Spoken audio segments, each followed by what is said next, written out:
Twins-in-law.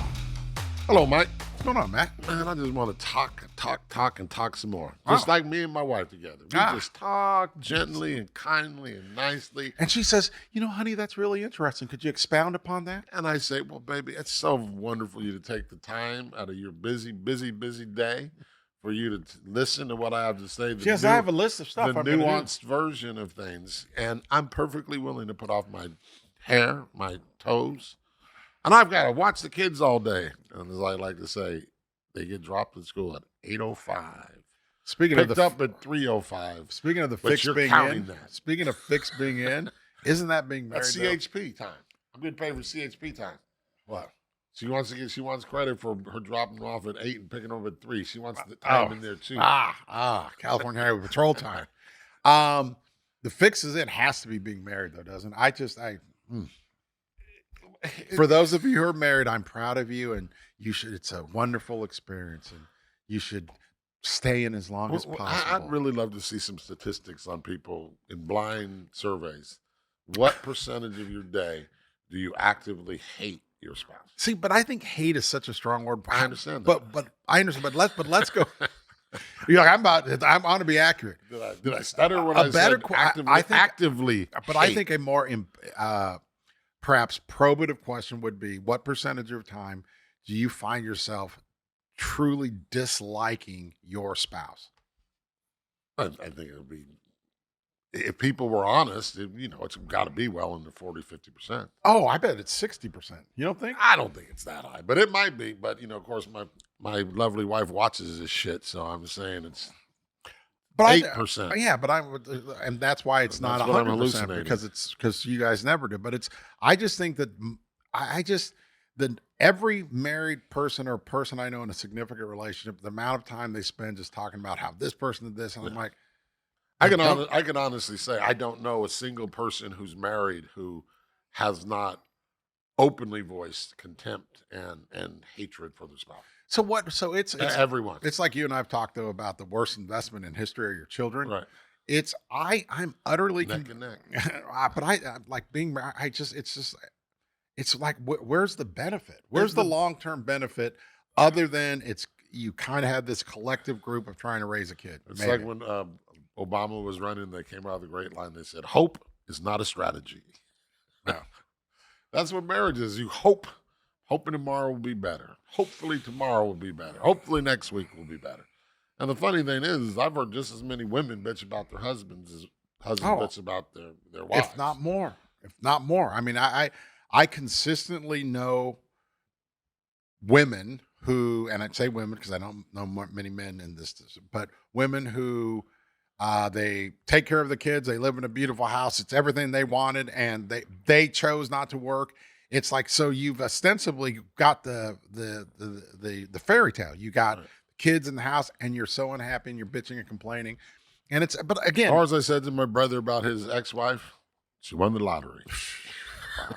She lost it now. but it's and there's men like that too, and it's just to me. But it's that thing the greatest line, the greatest example ever, Billy Joel.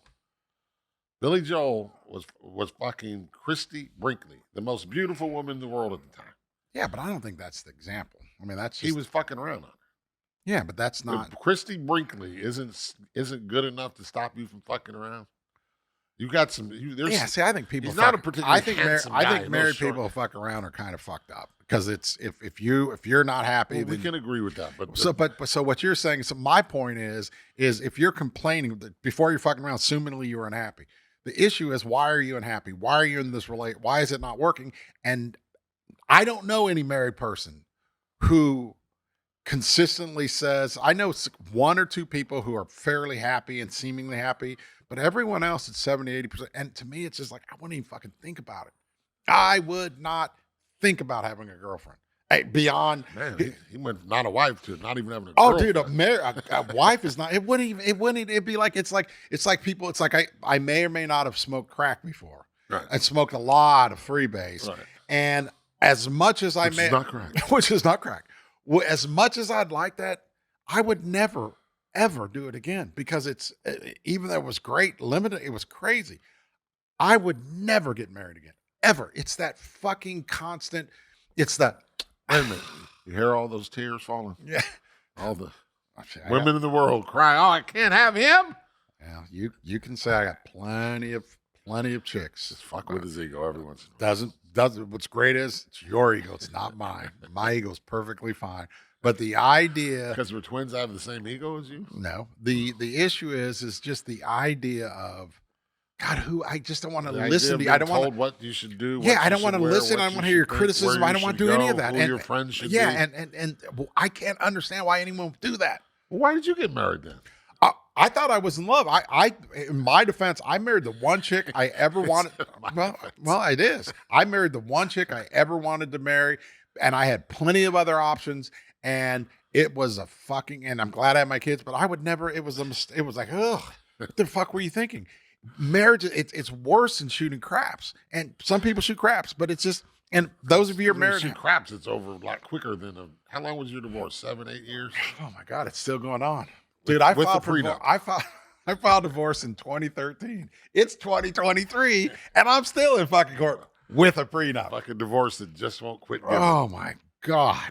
Well, and the main reason that you're still in court is very funny because once again we come to this subject of judges. Oh my God. In California, and everyone makes this mistake. They say, I'm going to get a prenup. Not everyone, because everyone doesn't get a prenup, obviously. But in California, my brother had this 20, 30-page airtight prenuptial agreement that covered everything from child custody, child support, spousal support, property, everything from top to bottom, dogs to cats to lampshades, anything that you ridiculously get hauled into court for.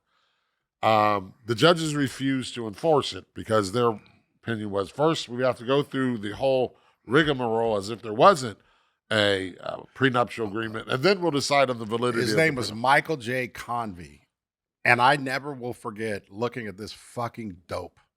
And he says, I said, there's a binding prenuptial agreement. Remember, they couldn't, if they said they contested, they lost everything. And so they wouldn't say they were contesting it.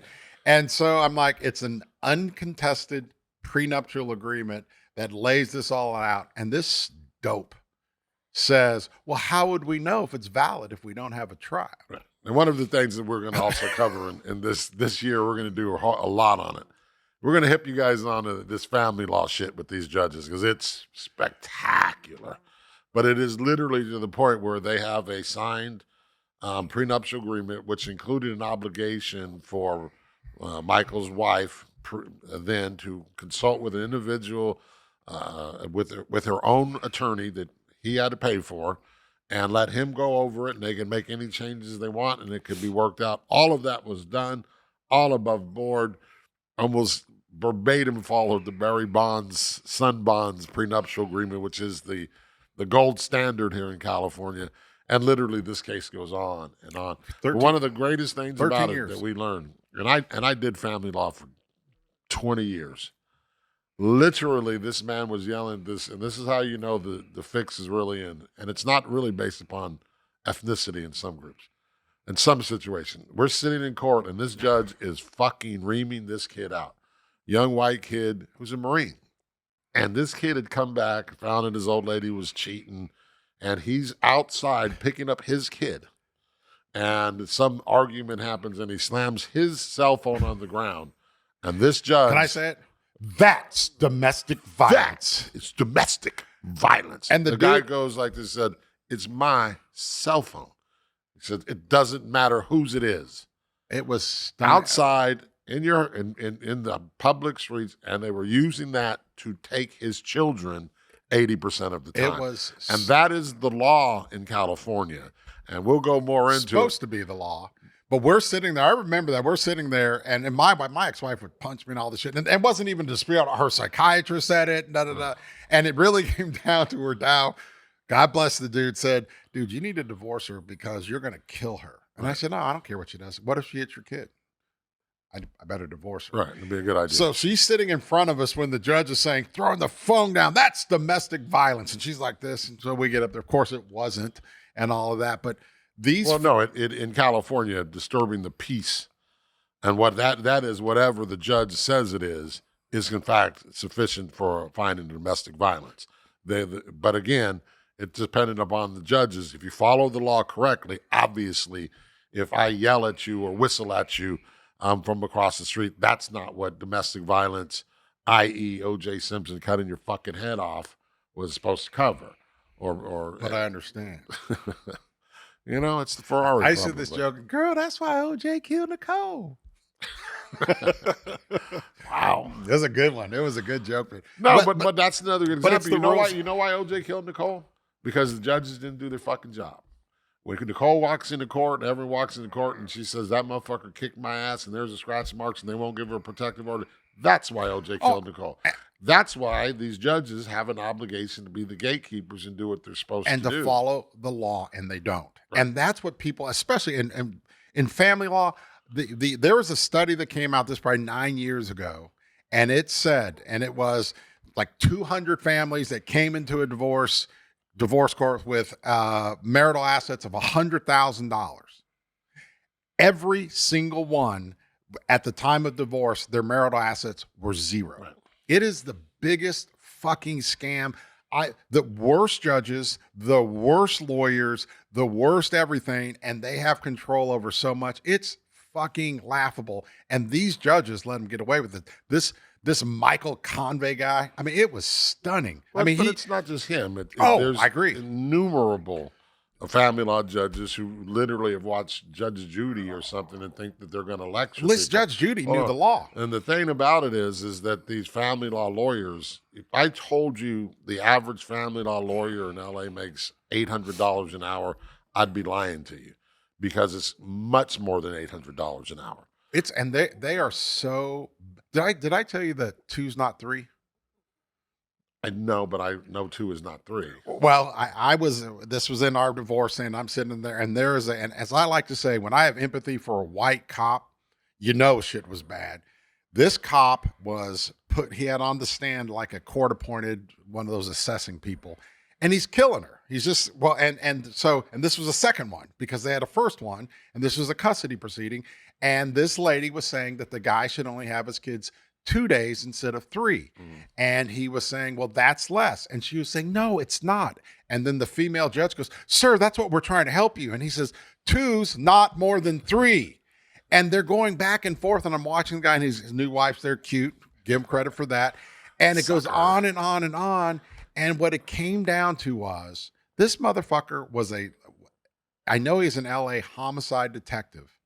And so sometimes he has to leave to go investigate homicides. Sure. Hence the name. Yeah. They were saying that because of his job, he sometimes had to leave. And therefore, by giving him 2 specific days, he would have his children more than if he had them 3 days. And he's going, and he's killing everyone. He's killing the court-appointed new one. He called the old one. He goes, yeah, this is crazy. Da da da da. We take a break. I come back after lunch, and it's an LA County Superior Court. I think it's Department 1. We're low. It's one of the big courts.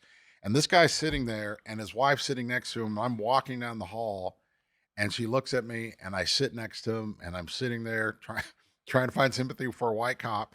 And I go, you're doing good. And he goes, 2's not more than 3. Yeah. It's not more than 3. And I go, wait. And I said, you're right. 2's not more than 3.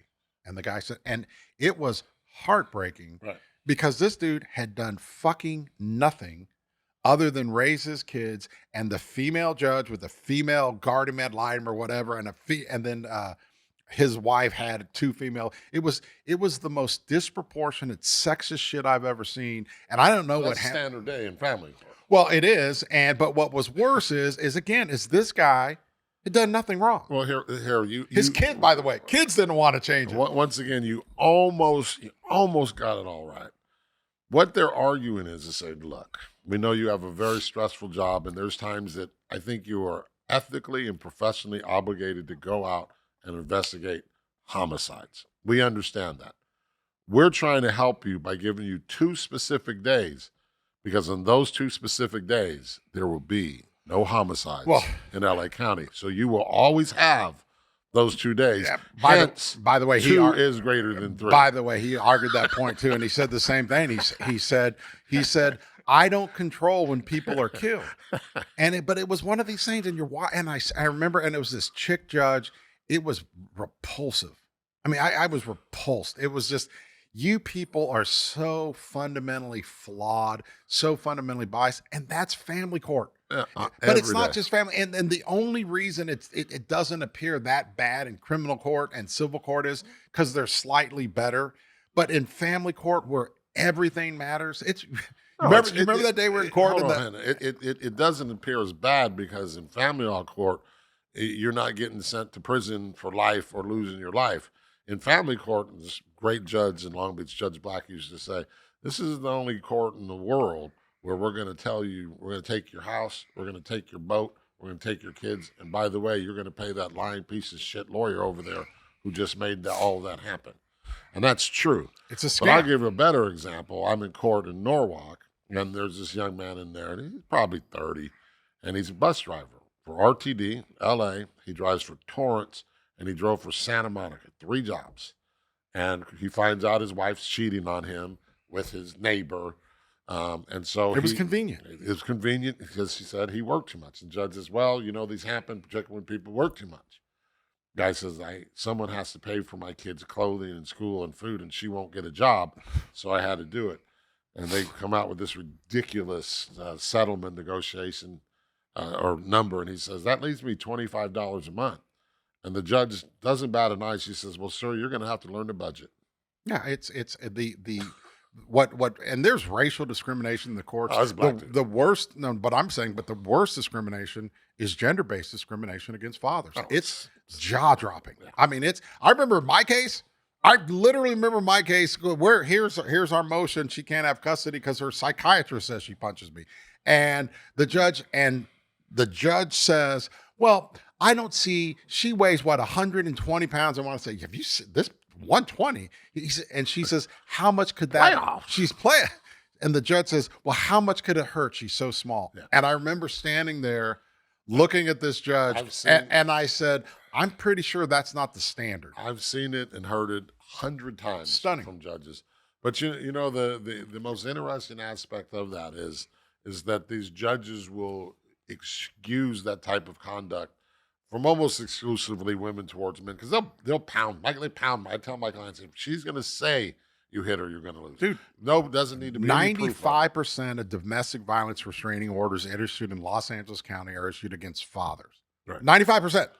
Well, that's just because we know women are never, ever violent. Never throw a cell phone. I remember when never throw a plate or a glass or raise their voice in front of the kids. I remember when Leah had shoved Crescent or something, and so she was in my house, and the cops come, and they're like, "You've got to go file a DVRO." Da da. And I'm like, "I'm not going to waste my time. I've done this file." "Oh, you have to. We're gonna have to file something against you." I remember going down to the court. We're sitting there all day long. Denied. Okay, it's pointless. Well, it's also emblematic of this issue when cops will say we hate going on domestic violence calls, and one of the reasons they hate it is because it never results in anything other than the man being removed. It doesn't matter how many scratches the man has. It doesn't matter how many glasses are broken. They're always going to be the man's going to be leaving that house. And what's interesting about that is this willingness of these judges to adhere to these no violence rules. And we certainly agree. We don't want people kicking people's asses in front of the kids. But it only works if the social contract is being followed. So when judges are faced with a situation where there's clear violence and potential, especially for death, they really have to act. Which brings us to James Basque, the former. Oh. Yeah, I was up, Solomon, real quick. Yeah. What this is from a few years ago, and I just like to bring it out every couple of years because why? Because it's fucking disturbing, but 100% true. And again, and this is my line: in every court proceeding, the least qualified lawyer in the room, if it's over, an issue over $10,000, is almost always the judge. Right. There are, I guess, in long cause courts in LA. There are real judges. The rest of the judges, their incompetence, whether it's accepted or expected, is stunning.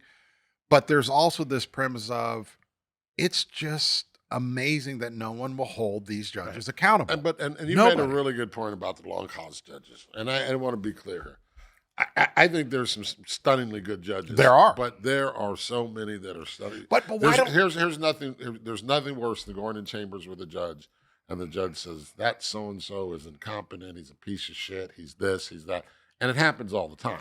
They know who the good ones are, they know who the bad ones are. But why don't the good judges, and I guess this is like the cops, being a judge is fucking hard if you're really doing it. If you're really doing And there's some judges who know the law, they know the facts, they understand the process, and it works. And yet they tolerate this kind of craziness. Right. And so what happens here is like literally Judge Basque was the presiding judge of the Los Angeles Superior Court. Which means the highest judge of all judges. He does the assignments. He tells judges where you're going to be. When there's conflicts, you go to this judge. It's an incredible compliment to be named the presiding judge. Never been a black one in L.A. Never been a Hispanic. Well, maybe there was one Hispanic one a few years ago. I think they got rid of him. Yeah, they did get rid of him. I know he's not now. But what you had is a situation where... They're like, we tried it. It didn't work. What did you want from us? And it's not like he was drunk shooting a gun at people. Right. And of course, because if the judge got according to the police, Basque called authorities at 11:45 p.m., almost 12 o'clock, the witching hour, and he told the police he's being held hostage. Now, there's a record of former judges' addresses and police officers' records that are phone numbers and addresses that are kept.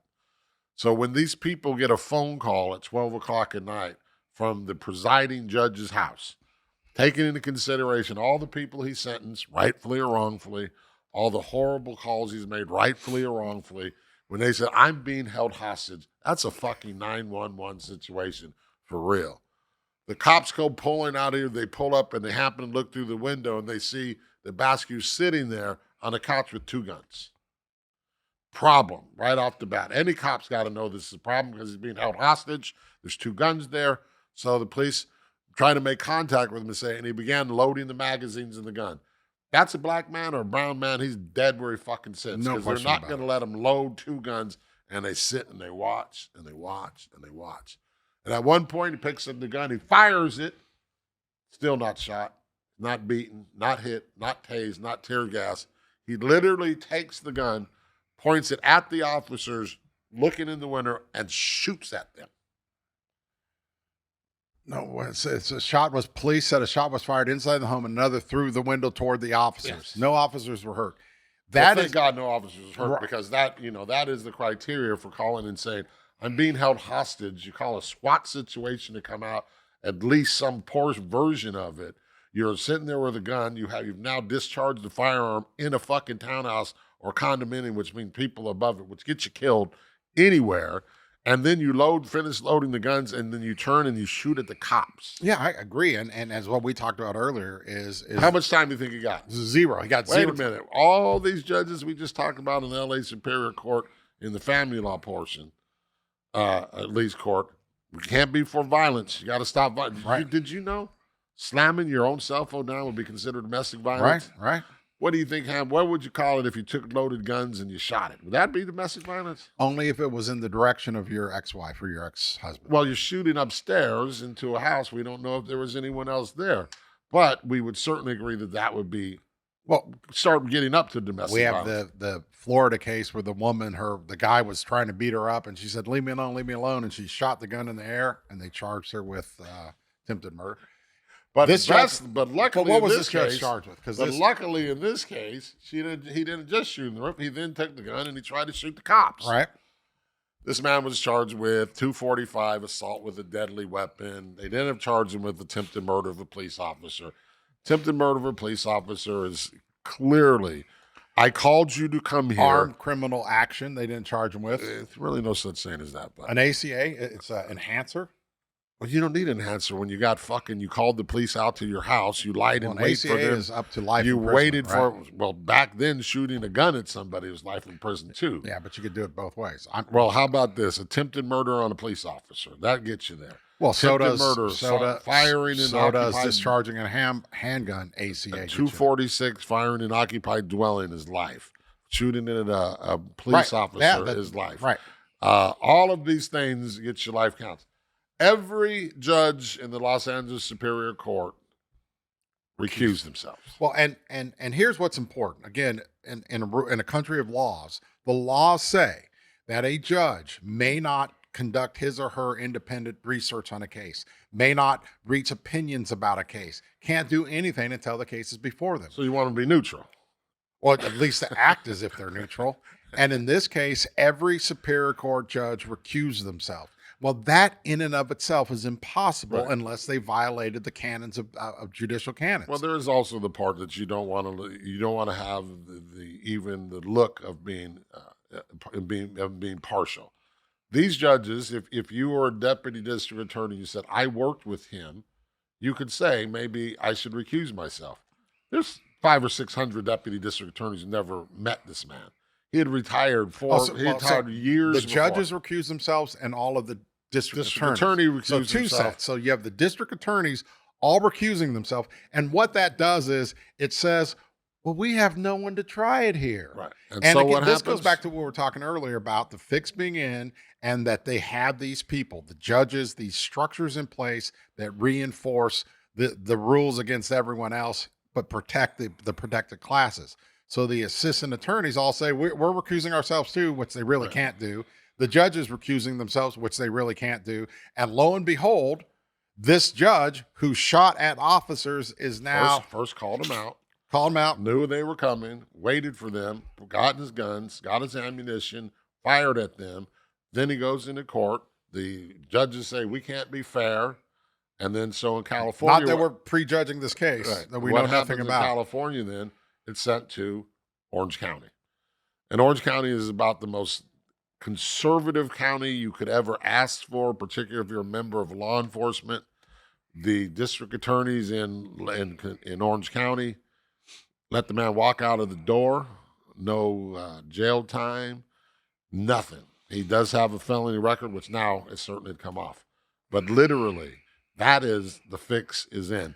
And you can look it up, James Basque, and the facts are not in dispute. His explanation was, I drank too much. And on Ambien. No, it really was. But the crazy thing about, and this is what we keep trying to point out in this show, is this idea that judges and the justice system is here to protect us is not true. This system is in place to protect those people who are in power so that they get to keep taking and stealing and that they get to keep punishing us. Right. And to protect the image of the system. Because I'll tell you the last funny thing about James Basque case. Guess who wrote the most impassioned letter of recommendation for him? Who? Judge Lancito from O.J. Simpson's case. Wow, that's sad. And here, what else is crazy again? And just the same. Our point isn't to attack judges. Our point is to say to America, to say to the people, listen. Hold your judges, hold the cops, hold them accountable. Because there are judges out there who are accountable, who wouldn't consider letting you set up cops to be murdered. But the other part is to say don't believe the shit. There is due process in America is random. It is not, everyone's not entitled to it. It's not your kids don't get it. You don't get it. It's not true. Only the rich and powerful get it. If you're lucky, and maybe you get a judge who's a real judge, then maybe you get it. But 90% of the time, you don't get shit. Yeah, you the best you can hope to do with the knowledge that you're getting is you can understand what you're walking into. You can understand how to get ready for it. You can understand. The worst mistake you can make is walking in thinking you're going to get treated fairly. That's the absolute worst mistake you can make. You have to walk in with your eyes open, your brain open, and you better do some fucking research about what you're walking in, because you're not walking in, you're walking into an ambush. It also has to be, if you think that this judge is going to be fair to you because of the system, you are fucking an idiot. Right. It's by the way, on a related point, the CBS guy, this Leslie Monviews thing, have you seen this? Monvez? Yeah. That he, I guess, attacked some chick. L.A., Los Angeles County Police Department investigated. It just is another example of what regular people do. Is the law only applies to us. But it doesn't apply to the powerful rich people. About Moonves and what's his name who's on trial now, Harvey Weinstein. You can't even. No, it's the same. You know, this whole idea that people are shocked that very rich moguls in Hollywood. Well, you got to admit, raping. I mean, he was second. At least Monvey, as I know less about, but the Weinstein one, that shit is fuck. It's like, damn. And it's just, it's also this one. It's how are you letting this? How are you letting this motherfucker? It's like your friend. We'll do this one on this next week because the lawyers on Weinstein are fantastic. They're saying the casting couch is not only it's a very popular porn site, and it's a popular porn site because throughout history it has been known if you go to these people's office. And they didn't argue that at trial. And that's what they did. They 100% they did. Not their that argument. That should have been their entire case. That is their case. I know well, part I read, I didn't see that. Okay. But anyway, Twins at Law, Harvey Weinstein version. Well, we have to lay down on the couch now. Yeah. Ugh.